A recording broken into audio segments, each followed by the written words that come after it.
Holloway Consulting Group strives to demystify project management. At Holloway Consulting Group, we demystify project management and process improvement. When it comes to running a project, you will spend the majority of your time in the execute phase. That's where all the action goes down, or the lack thereof. But the execute phase is that, you got to initiate, you got plan, execute, and some distinguish and call out monitor and control, and then close. But you'll spend the majority of your time there. That's where your team is working against the plan. You're finding out what works and what doesn't work. You're, pushing, trying to get things done on time, on budget, with quality. And the most impactful tool that you have, I've thought about this a lot. The best tool you have during that execute phase, the best tool you have is a meeting. And I always want to tell somebody something different than that. I want them to have some whiz bang thing that's better than a meeting, because I think I saw something recently that said the average corporate person spends up to 15 hours a week or more in meetings. You're like, I don't need any more meetings. But that's really where things go down. They go down in the meetings, not in the DMs. They go down in the meetings. So it's important that you really make that capital, that resource of the meeting, an impactful experience. I got a couple of tips about how to make sure your meetings are impactful. Every meeting should have an objective. Before you call the meeting, you should know what that objective is. That keeps you from coming together and then just kind of talking. You want your meetings to be organized and efficient and effective. And it starts with having a very clear objective of what the meeting is for.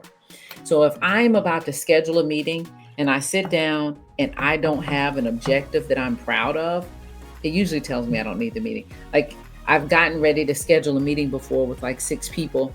And as I write the objective, I realize I want to say, my objective is to get Janice to respond to my questions. Like, this is why I'm having the meeting, because Janice, I'm going to bring all these 5 other people along for the pain of me trying to get Janice to tell us all what's really going on. So at that moment, I will stop what I'm doing, delete said creating meeting, delete the meeting, and find a way to connect with Janice. Or it needs to be just me and Janice. I don't need to bring everybody along for this, right? So the clear objective has saved me a lot of time. Because if I don't have a clear objective, then I can't build a specific agenda. And that should also be in your meeting invitation. I feel that when people are invited to a meeting that I'm going to facilitate, they know why they're there and they know what success looks like. When I kick the meeting off, I actually read said objective. I say, hey, the purpose of this meeting is blah, blah, blah. And that's important. And then you see people's eyes when you say, and that's important.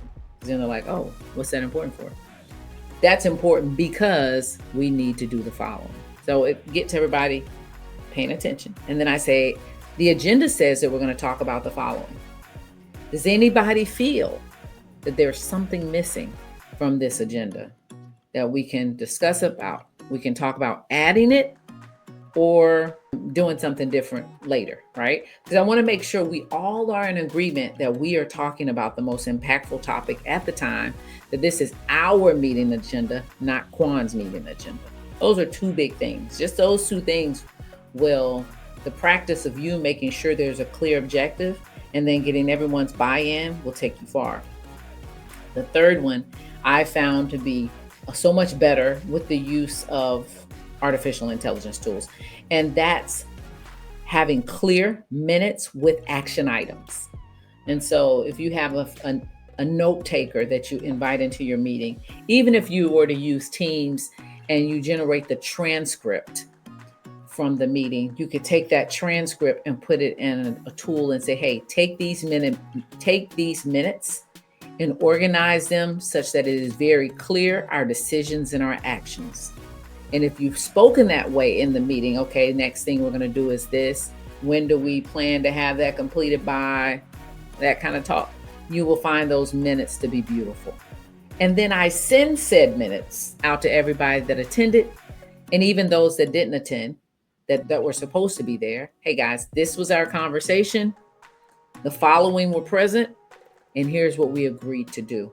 And here are the dates, right? So I'm have action, the person, and the dates, and then I send that out. I often will even take that summary and I'll put it in the body. If it's a recurring meeting, I'll put it in the body of the next meeting so that at the top of that next meeting, I say, hey, I want to just go over the things that we said were important the last time and the actions that came out to see where we are with those.